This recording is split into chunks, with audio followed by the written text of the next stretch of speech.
Well, joining me now to discuss the conflict in Israel and Gaza is a TV host and satirist, Bassem Youssef. Bassem, it's great to have you back on the programme. I wish it was under different circumstances. First of all, what is your reaction to what happened on October the 7th? Oh, it was terrible, of course. I mean, we kind of get our news kind of also secondhand because, you know, my wife's family, they live in Gaza. They have cousins and uncles there.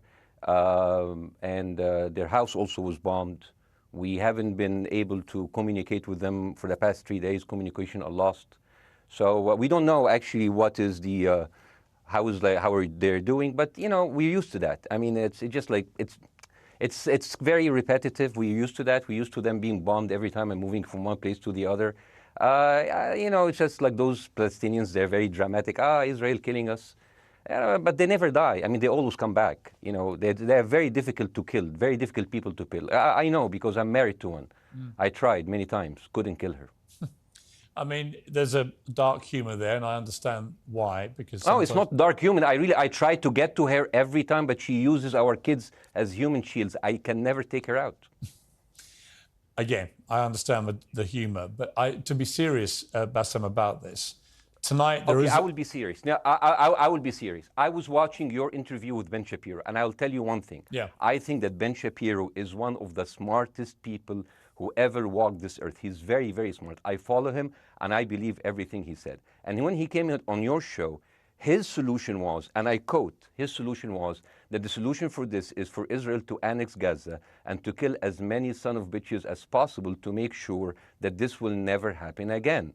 And anyone who called for a ceasefire will be a terrorist sympathizer. So God forbid, I don't want to be labeled as a terrorist sympathizer. So I agree with Ben Shapiro. I think we should kill as many son of bitches as possible. Well, let me, so okay, far, but Bassem, let me...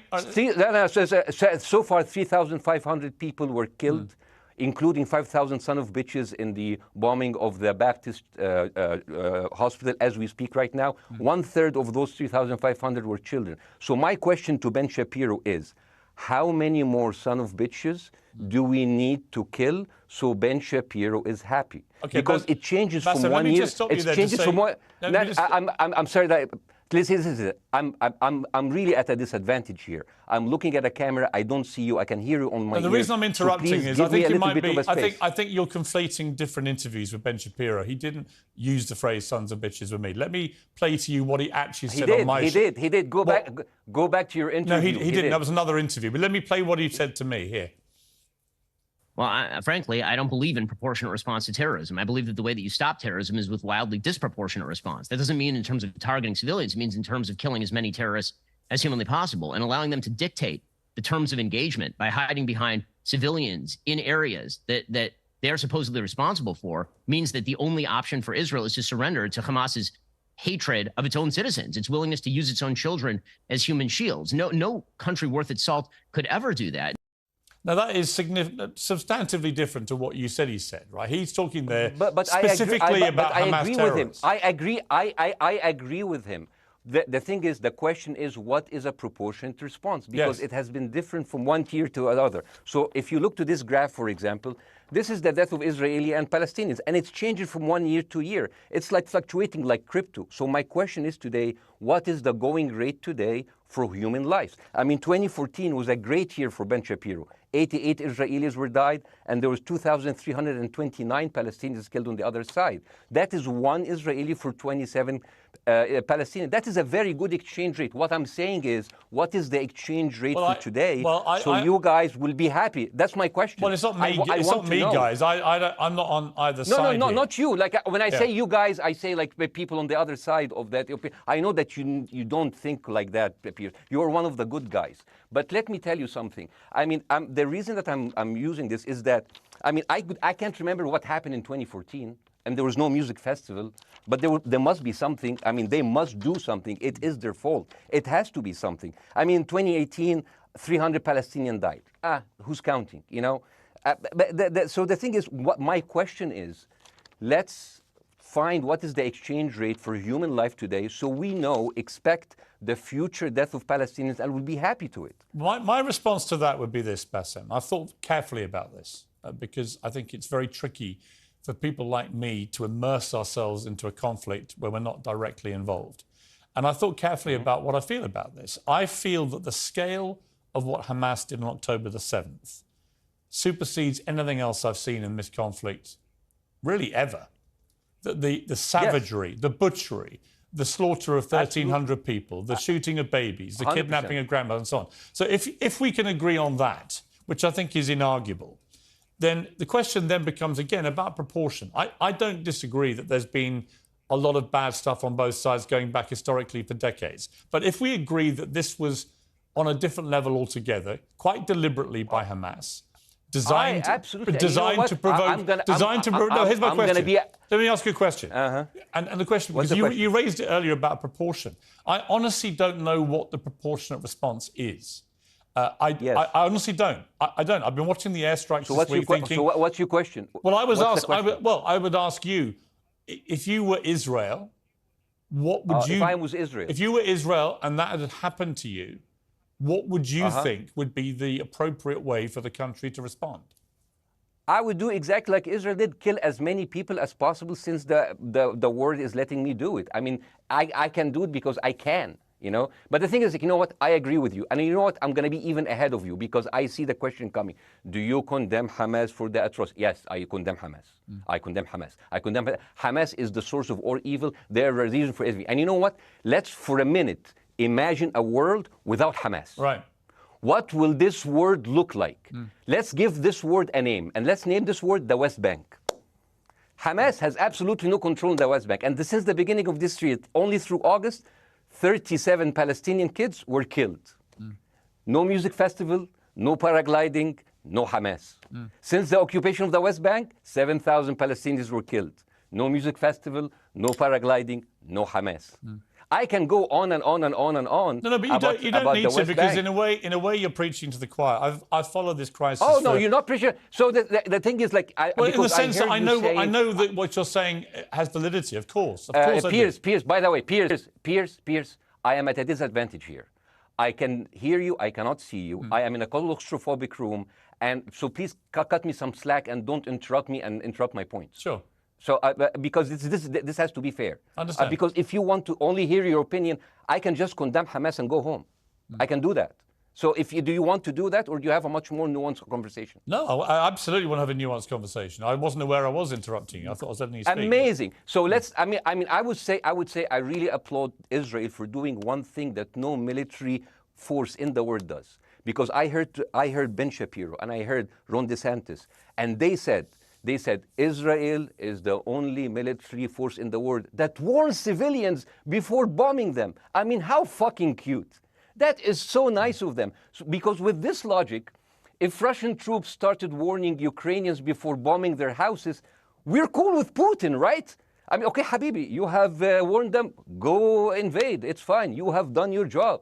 I mean, the thing is, and I understand, and I also heard Ben Shapiro talking about Human Shield. So you remember my wife's family, they live in Gaza. So I asked them, I told them, when Israel give you the nice warning, the cute warning, does Hamas force you to stay in your home so you can be bombed and use as human shield? You know what, Hassan, here, my wife's cousin, he's a loser, you know. He told me, you know, when I asked him, does that happen? He told me, no. The lying son of a bitch lied to me. I told him, you don't understand. Ben Shapiro and Ron DeSantis keep saying that Israel warned you and Hamas asked you to stay put. So I told you, he's a loser. He never kept a job. He even failed in all of the interviews to become like a human shield. I would believe Ben Shapiro. Let me ask you this, So let's go with that. No. Let me ask you this. At some point, I must be able to ask you questions. It's not a monologue for you, Bassem. If we agree that for the 14,000 casualties, I mean, who's counting, our human shield, does that mean that every single one of those civilians was standing, obscuring a military target behind them? Because that's a lot of weapons. I mean, Hamas is packing. No, of course it doesn't. And look, it doesn't. So there's some collateral damage. Lots of collateral damage. Yes. It's fine, yeah. You kill some to save some and then kill some more. Yeah, I agree. Yeah. Well, let me ask you this. Again, it comes back to proportionate response. When the world decided it had to get rid of ISIS because of the appalling butchery they were carrying out, it did so by also killing very sadly, a lot of civilians along the way by doing airstrikes against places which But killing civilians are inevitable. You said that in the beginning. My point is, it's inevitable. Yeah, but once Israel has decided that they want to get rid of Hamas, and Hamas is embedded with civilian population, I'm very concerned about what's going to happen next. I've written a column tonight saying, I remember the Iraq War, which I opposed, right? I remember all this. So my question for you is, what would you think would be an appropriate response by Israel to what happened? Well, these are years of disproportionate responses of Israel. Right. Did it solve the solution? Did it solve the problem? Did it work before, so it will work? What will be the surprise this time? What will be the twist that will make this work this time? What will be different this time? Seriously, I mean, like, this is only the last 15 years. I mean, because it's too many papers. I just got this. But how will this be different? And the thing is, I am so glad in the introduction that you mentioned the Iraq War. I applaud you, Piers, for saying that, because you were honest about it. You said that spreading lies like WMDs make people look at those people as less of humans, and they would accept the death of 1 million Iraqi, whether by sanctions or by invasion, right? You are a good man. This is amazing. And you know what is similar? Is when you spread the lies of 40 decapitated babies, although it was refuted. So what happens when people hear that, killing babies is horrible. But when you say decapitated 40 babies, you are planting a certain image with a certain trigger in people's mind. Who has said that? Who has said 40? Who has said that? You have said 40 decapitated. Who has said that? You have repeated. No, I haven't. What? I've never said that. You haven't said on your show 40 decapitated babies? Never.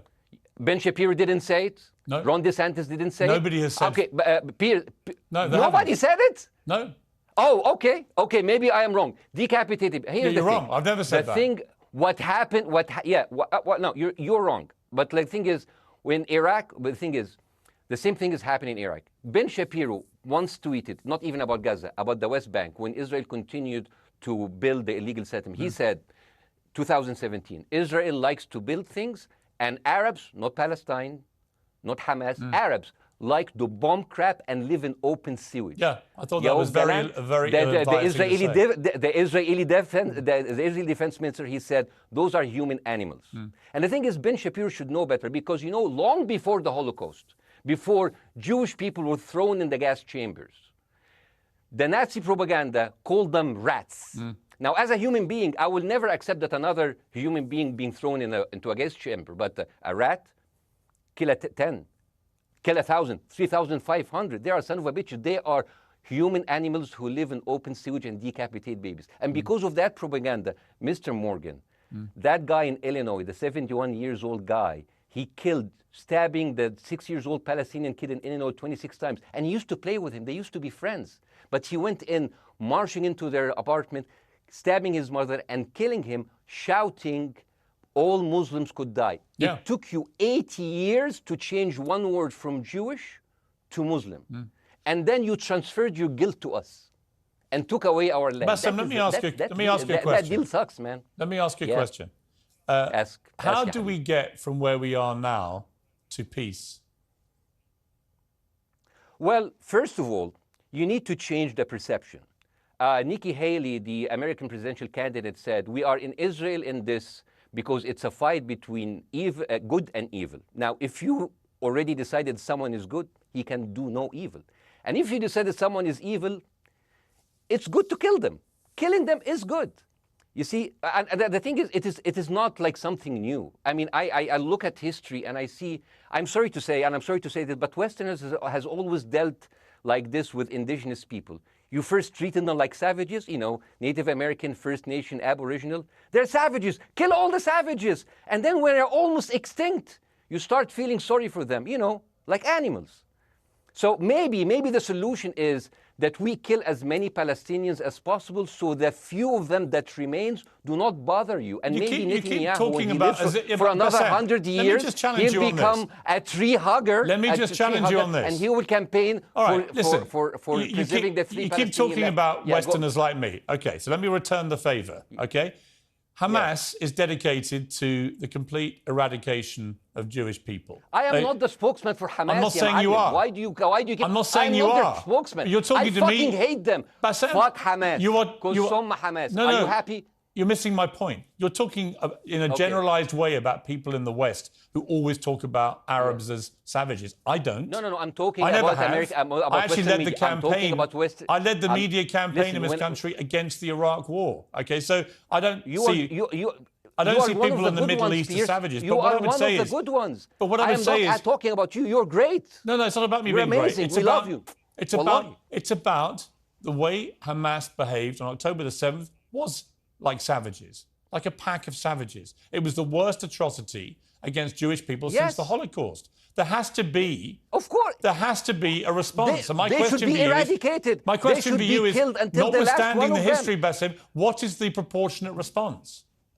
But I don't know. But there's no Hamas in the West Bank, and they're still dying there. So what's your excuse? I don't have any excuse. Okay, what's your explanation? Sorry, my earpiece went down. Listen, I don't make any pretense that this hasn't been a massive problem between Palestine and Israel going back to the mid-40s. We all know this, right? Piers, listen. I'm not saying that you're making excuses, but if you are adopting a certain point of view, you have to at least defend it. I'm telling you, there is no Hamas in the West Bank. What is the excuse? Not your excuse. What is the excuse to kill those people? Well, listen, this question of proportionality is one that... No, answer my question! I've been answering your question, you answer mine. It's actually not my job to answer your questions. It's not. Okay, not your job. Not. I agree with you. I'm more interested in you, who has family in Gaza, who's an Egyptian in the Middle East, right? I'm more interested in what you have to say. Okay, I'm telling you. I think Hamas is the problem, okay? Right. Now, let's say Hamas is removed. Let's Hamas. I'm agreeing with everything.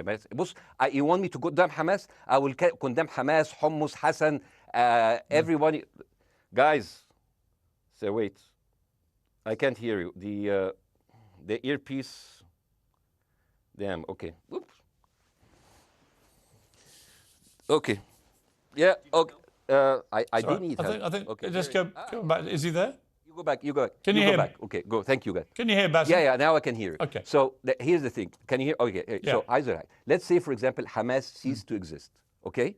Do you hear me? Yes. Yeah. Hamas ceased to exist today. Now, right now, in Palestine, in West Bank and Gaza, 20% of Palestinians go through Israeli prison system, whether imprisonment, whether interrogation, whether torture, and the rest of them, they live a life of daily loss of land, of homes, of life, and they are suffocated by this. So let me ask you something. If you are a Palestinian living into these conditions for decades, would you sympathize with your oppressor or sympathize with the people who claim they resist them even if they are terrorists? I have made no secret that I think the conditions Palestinians have had to exist under are completely unacceptable. Yeah. I've said that for years. So the question then becomes, how do you forge peace between two warring parts of that region who for decades have approached peace, in my view, with mutual sledgehammers, with no actual desire to have peace? And I think it comes down in the end to great leadership.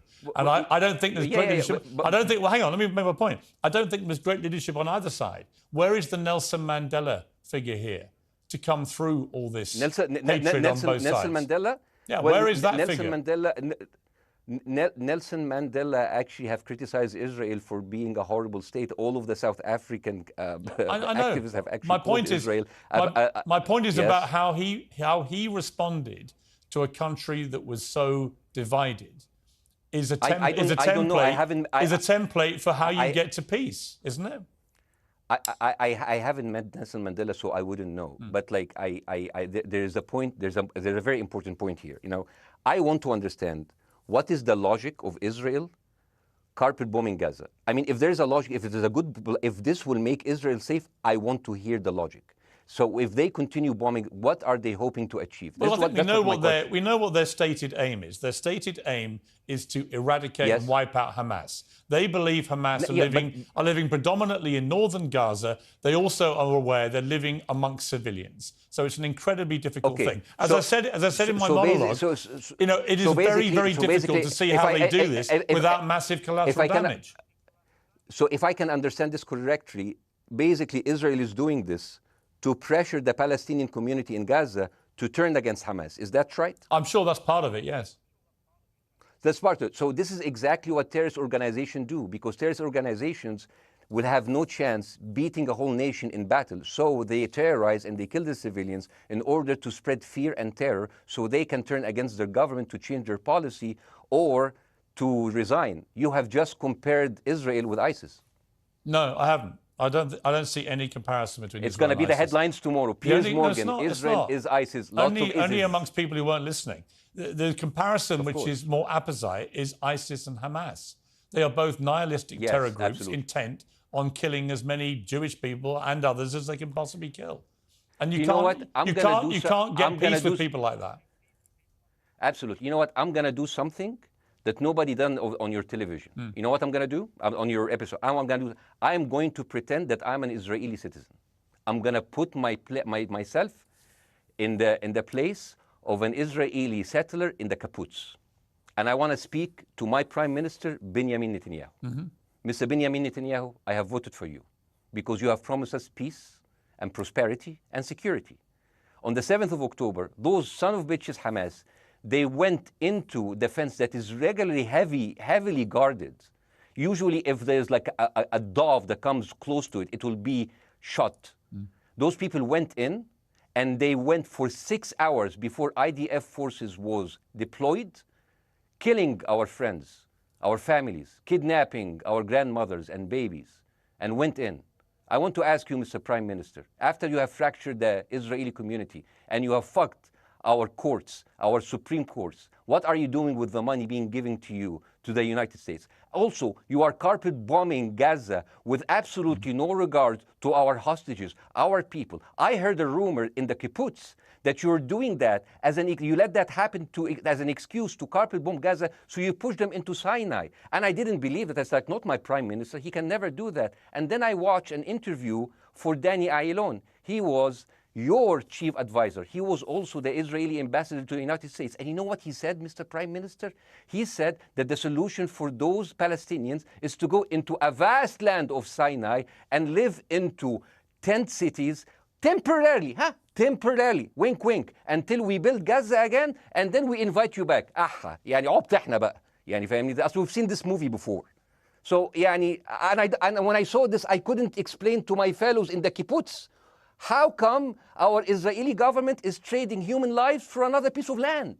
So as an Israeli citizen, I need to hold my Israeli government accountable. And as an American citizen, I want to know all of these money that we are giving to Israel. We're giving them $4 billion every year. Joe Biden said it's the best investment America ever done. Well, if I am in the place of Joe Biden, I would say, sorry, don't speak. I would say, if I was Joe Biden, I would go down and whisper in the ears of Netanyahu and tell them, I hate bad investments. They haunt me, like Littlefinger in Game of Thrones. But the thing is, this is the problem. Israel always victimizes itself, and I have never seen a victim putting their oppressor under siege and bombing them 24/7. Israel wants you to believe that they are the victim. Dealing with Israel is so difficult. It's like being in a relationship with a narcissistic psychopath. He fucks you up, and then he makes you think it's your fault. All right, you Bassem. look at Israel as Superman, but they're really Homelander. Wallahi, they are shooting Bassem, fish in a barrel, and they are annoyed with the splashes. Bassem, I want to say two things. One, if you could just slightly mind your language. We are uncensored, but if you keep swearing, I'm very sorry. We have to apologise to viewers who may be offended by that. I apologise. But I understand passions run high, so let's not get too bogged down about the odd swear word. I apologise to the viewers. I apologise to the viewers for my language. My second question is this: after the sight of dead civilians. After the break, we have the managing director of the Daily Wire, which is Ben Shapiro's company. We were going to interview him on his own, but he's happy to come on and talk with you directly if you are prepared to stay. Well, of course, I can stay, but again, I am I am in a disadvantage, and I would like to have my space to respond. Okay, we'll come back after the break. Because here's the thing. There's two things we've got to go to a break. All right. When we come back from the break, it'll be you and Jeremy Boring from the Daily Wire. I have news. We're taking a short break, Bassem. I'll be back. Welcome back to Uncensored. For more on the situation in Israel, I'm joined now by the CEO and co-founder of the Daily Wire, Ben Shapiro's partner, Jeremy Boring. Jeremy, thank you very much indeed for joining me. I'm sorry we demoted you earlier to mere MD. You are the CEO and co-founder. You know Ben Shapiro better than anyone, really. I did a big interview with Ben, obviously, the other night, which went around the world and has sparked a big reaction, including from our guest, Bassem Youssef, who's still with us. First of all, you've been listening to Bassem and what he's been saying. What's your response? Well, first of all, I make it a point not to speak for Ben Shapiro. He's got a 20 IQ points on me and speaks for a living professionally, so he's much better prepared to defend himself. But as his business partner, as his best friend, I do feel like I have to respond to the things that Bassem was just saying. First of all, the question of how many sons of bitches have to be killed in order to end this conflict, I suppose that the answer is as many of them as it takes. That doesn't mean that I or Ben or any decent person in their right mind is happy with the killing of civilians. I posted at the very beginning of this conflict that a woman or a child blown apart in Gaza is just as tragic as a Jewish baby killed in one of the settlements. That doesn't mean that Israel's actions and the actions of Hamas are morally equivalent. You know, the tragedy is the tragedy, but the moral equivalency is nonsense. If you entered Israel with the express purpose of targeting and murdering civilians with your own hands in cold blood, that is not comparable to Israel bombing targets in the Gaza Strip and killing civilians as a terrible, tragic consequence. War is terrible. War is an awful thing. That's why decent people don't lightly engage in war, and why Hamas should not have incited this war. You know, we can talk about the history of the Israeli conflict. I'm not a professional political commentator. I'm a CEO. I'm a screenwriter, and I'm certainly not Ben Shapiro.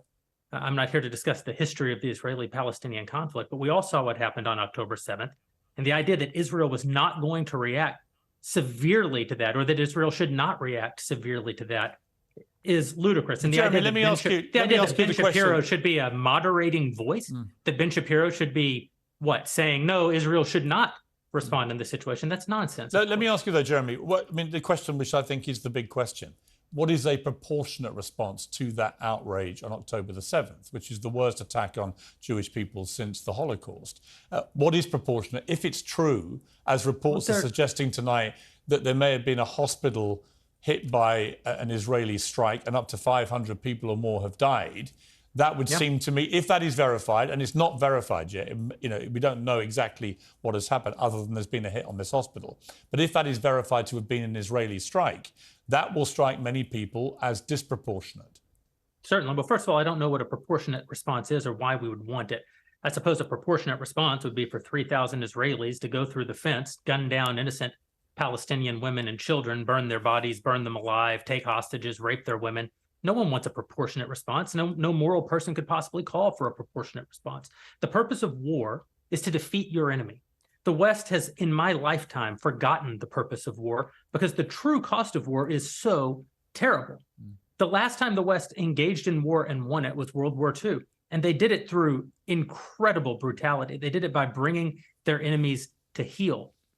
That is not a thing to That's not a thing to rah-rah about. That's not a thing to look forward to. As I said, all decent people should avoid war. But I think the sort of lie of the post-World War II, the post-war consensus lie, is that somehow war in which you kill a bunch of people and don't secure victory is morally superior to war where you do secure victory. I would say that the only way to morally justify a war is to win it. Otherwise, the very argument that brought you into the war, this enemy must be defeated, ends up being proven a lie. I mean, Afghanistan, I think America had every right to go into Afghanistan. The Taliban was harboring Osama bin Laden and al-Qaeda. Al-Qaeda flew planes into buildings in the United States, killed thousands of our citizens, brought the nation into untold agony, pain, and horror. America had every right morally to go in and destroy the Taliban and destroy al-Qaeda. Yeah, but I would argue, the Taliban now rules in Afghanistan. The war was not won. But that's my point, actually. I've done a column about this tonight for The Sun here in the UK, which is I was editor of a newspaper when the Iraq war happened. I opposed it very aggressively as the editor of the paper. And sadly, we were borne out by events. It was a complete disaster, the Iraq War, in my view. It was illegally contested, I think. And the consequences were appalling in terms of loss of life, 1 million people, in terms of ISIS being allowed to breed and create their merry hell around the world, in terms of complete dismantlement of Iraq itself as a functioning country. And I think Afghanistan, again, 20 years of attacking an enemy, which is now running the country again, seemed to me, again, to be kind of pointless. And I do wonder whether Israel, in its blind fury, which I completely understand, has thought through the consequences of actually launching a full air, ground and sea offensive into Gaza as to actually what happens at the end of that. Well, I suppose Israel wasn't really given the opportunity to fully contemplate what the consequences of that action might be, because Israel didn't instigate this war. This war was instigated by a horrible terrorist attack on Israel, and a state is put in a position where it has to respond. Now, one might argue that the very fact that Israel has yet to actually launch their ground invasion means that they are actually making a calculation about what the cost will be, what victory looks like. Any rational person, any decent person can engage in a conversation about what is the appropriate response for Israel. Of course they can.